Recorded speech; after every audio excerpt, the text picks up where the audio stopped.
ঘূর্ণিঝড় রেমালের জেরে ২৫ তারিখ থেকে শুরু হবে বৃষ্টি। শক্তি বাড়িয়ে ইতিমধ্যেই গভীর নিম্নচাপ থেকে অতি গভীর নিম্নচাপে পরিণত হয়েছে ঘূর্ণিঝড় রেমাল।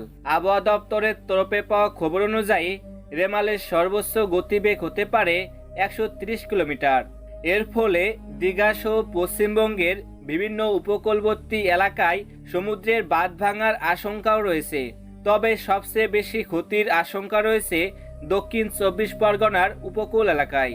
আবহাওয়া দপ্তরের সূত্রে জানানো হয়েছে, রবিবার ২৬শে মে মাঝরাতে সাগর আইল্যান্ড থেকে বাংলাদেশের খেপুপাড়া ও সাগরদ্বীপের মাঝে আছড়ে পড়বে ঘূর্ণিঝড় রেমাল।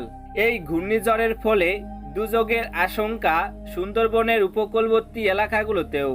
এর মধ্যে দক্ষিণ ২৪ পরগনা জেলার ক্ষতির আশঙ্কা সবচেয়ে বেশি। ১০০ থেকে ১২০ কিলোমিটার গতিবেগে ঝড় এবং প্রবল বৃষ্টির আশঙ্কা রয়েছে সেখানে। জলোচ্ছ্বাসের ফলে সমুদ্রের জল উপচে পড়ে বাঁধ ভেঙে যাওয়ার আশঙ্কাও রয়েছে। উপকূলবর্তী এলাকায় আছড়ে পড়ার সময় এর সর্বোচ্চ গতিবেগ হতে পারে ১৩০ কিলোমিটার প্রতি ঘন্টা। শক্তিশালী এই ঘূর্ণিঝড়ের জেরে সবথেকে বেশি ক্ষতিগ্রস্ত হওয়ার সম্ভাবনা রয়েছে দক্ষিণ ২৪ পরগনা জেলায়। বর্তমানে গভীর নিম্নচাপে রূপ নিয়ে এটি মধ্য বঙ্গোপসাগরে অবস্থান করেছে। আজকের মধ্যেই এই ঘূর্ণিঝড়টি অতি গভীর নিম্নচাপে পরিণত হবে। প্রাথমিকভাবে এটি উত্তর ও উত্তর পূর্ব দিকে অগ্রসর হচ্ছে। শনিবার বিকালে ঘূর্ণিঝড়ে পরিণত হবে পূর্ব মধ্য বঙ্গোপসাগরে। এরপর সোজা উত্তর দিকে থাকবে এর অভিমুখ। রবিবার শক্তিশালী ঘূর্ণিঝড় হিসেবে প্রতি ঘন্টায় ১২০ থেকে ১৩০ কিলোমিটার গতিবেগে আছড়ে পড়ার সম্ভাবনা রয়েছে। আলিপুর আবহাওয়া দপ্তরের তরফে পাওয়া খবর অনুযায়ী ঘূর্ণিঝড় রেমালের জেরে শনিবার থেকে শুরু হবে বৃষ্টি।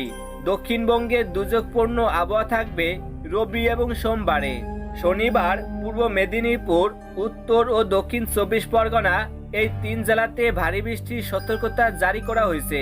রবিবার প্রবল বৃষ্টি হওয়ার আশঙ্কা রয়েছে উত্তর ও দক্ষিণ ২৪ পরগনা জেলায়।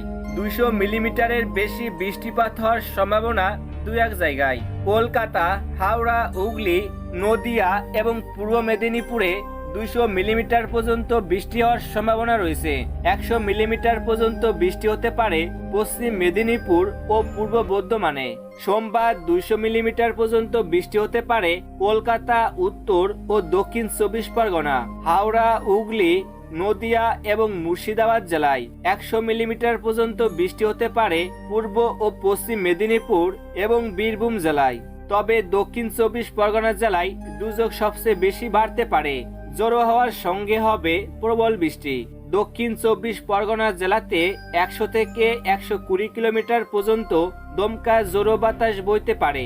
উত্তর ২৪ পরগনা জেলাতে ১০০ থেকে ১১০ কিলোমিটার পর্যন্ত জোড়ো বাতাস বইতে পারে। আর কলকাতা, হাওড়া, পূর্ব মেদিনীপুর ও নদিয়াতে ৮০ থেকে ১০০ কিলোমিটার পর্যন্ত দমকা জোড়ো বাতাস বইতে পারে এই ঘূর্ণিঝড় রোমালের প্রভাবে। তো বন্ধুরা, এই ছিল আমাদের আজকের ভিডিও। এমনই সব লেটেস্ট খবরের আপডেট সবার প্রথমে পেতে হলে অবশ্যই চ্যানেলটিকে সাবস্ক্রাইব করে পাশে থাকবেন।